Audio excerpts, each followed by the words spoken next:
अस्सलाम वालेकुम। सब कैसे हो? उम्मीद है सब ठीक होंगे। तो आज हमने जाना था जी किस्वा की साइकिल लेने। तो उस्मान हमारे साथ होता है। दो बच्चे हमें घर छोड़ने पड़ते हैं क्योंकि उनकी बाइक पे जगह नहीं है। पहले मैंने अपने हाथों पे फुल बूटे डाले और उसके बाद हम आके जी पेट्रोल डलवाना है बहुत ज़रूरी है। उसके बगैर तो मोटरसाइकिल चलेगी नहीं। और पेट्रोल की कीमतों में इतना इजाफा हुआ है कि पेट्रोल को आग लगी पड़ी है। पेट्रोल को क्या, हर चीज़ को ही आग लगी हुई है। तो यहाँ पे पहले हमने पैसे निकलवाए। पैसे निकलवाने के बाद मुझे यहाँ पे 10-15 मिनट वेट करना पड़ा।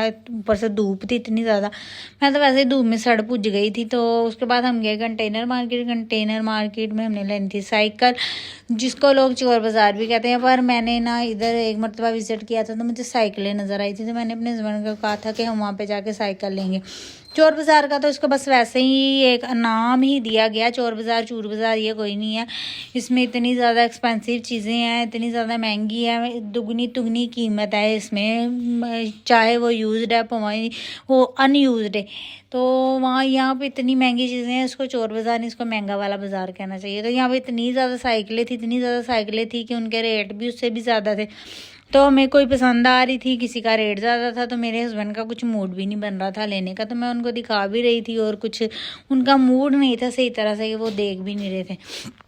एक दुकान से दूसरी दुकान, तो दूसरी दुकान से तीसरी दुकान से चौथी दुकान, बस ऐसे ही घूमी फिरी जा रहे थे और धूप में बस देख रहे थे। और मैं जब अपने बच्चों को घर छोड़ के आती हूँ ना तो मेरा दिल को कुछ होता है कि मैं इनको घर छोड़ के जा रही, पर क्या करूँ, मजबूरी होती है।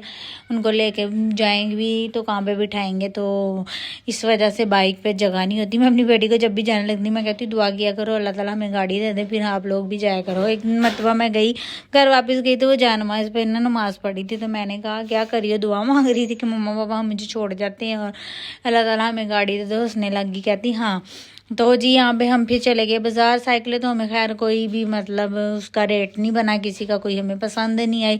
तो जब मैं अपने घर होती थी ना तो मैं कहीं पे भी नहीं जाती थी, घर ही रहती थी। और मैं अपने पापा को बड़ा कहती थी, मुझे चलने फिरने घूमने का बड़ा शौक था। मैं अपने पापा कहती थी पापा हमें बाहर ले जाओ, वो कहते थे बाहर जाके क्या करना है, बाहर भी बैठना है और घर में भी बैठना है, इससे अच्छा तुम लोग घर में बैठे रहो। तो हमें जाने ही नहीं देते थे, कहीं पे भी लेके नहीं जाते। इस वजह से अब मैं अपने हस्बैंड के साथ हर जगह जाती हूँ, कहीं पे भी उनको अकेला नहीं छोड़ती। जहाँ पे भी उन्होंने जाना मैं साथ ही जाती हूँ, जहाँ पे भी जाना मैं साथ जाती हूँ। मेरी अम्मी भी ऐसी थी, मेरे अब्बू के साथ जाती थी और हमें घर छोड़ जाती थी। तो यहाँ पे हमने जी बाज़ार का थोड़ा सा विज़िट किया। इस बार मेरा कुछ भी लेने का दिल नहीं कर रहा था। मेरे हस्बैंड कह रहे थे ले लो जो कुछ लेना है बाज़ार से, अपने लिए ले लो, ईद के लिए कुछ ले लो। मैंने कोई चीज़ नहीं ली, कुछ भी नहीं लिया। सिर्फ किस्वा की 1-2 पिन्ने मैंने देखी हैं, वो ली हैं, पोनियाँ ली हैं, बस। उसके अलावा मैंने कोई ख़ास चीज़ नहीं ली। तो आते आते हमें फिर साइकिलों की दुकान पर रुकना पड़ा। वहाँ पर हमने साइकिल देखी, वहाँ पर हमें पसंद भी आ गई। और वहाँ से थोड़ा सा उनका साइकिल का वो सिस्टम वगैरह कर रहे थे और देख रहे थे। और यहाँ पे उस्मान साहब अपनी साइकिलों की जुगाड़ लगा रहे थे। और हम आते ही इतनी मुश्किल से मैं साइकिल पकड़ के आई हूँ पीछे बैठ के। तो यहाँ पे किस्वा गई हुई थी, किस्वा बड़ी खुश हुई अपनी साइकिल देख के। हमने उसको थोड़ी बड़ी साइकिल ला के दी है आगे के आसानी से चला सके। वो छोटी थी, स्कूल जा सके और स्कूल से वापसी साइकिल पे खुद ही आ सके।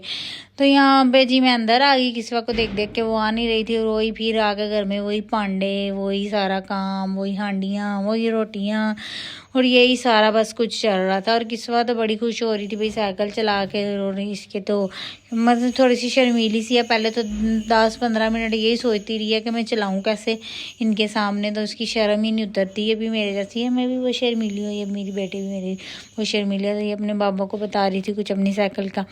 आगे मैंने फिर वही हांडियाँ रोटियाँ की हैं जी, कीमे बनाए हैं। मुझे सबसे आसान जो लगता है ना गोश्त बनाना, प्रेशर में बन जाता है। और ये कीमा होता है, दाल होती है, ये चीज़ें बनाना मुझे बड़ा आसान लगता है। और मैं जब भी कोई थकी हारी आऊँ ना तो मैं ऐसी चीज़ मिनटों में बना लेती हूँ प्रेशर में। तो जी यहाँ पे मैं खाना खाने लगी थी क्योंकि मुझे बहुत ज़्यादा भूख लगी थी। वापसी में मेरे हाथ में साइकिल थी, इस वजह से मैं कहीं रुक नहीं सकी, खा नहीं सकी। उम्मीद है आपको मेरा व्लॉग पसंद आया होगा। अल्लाह हाफिज़।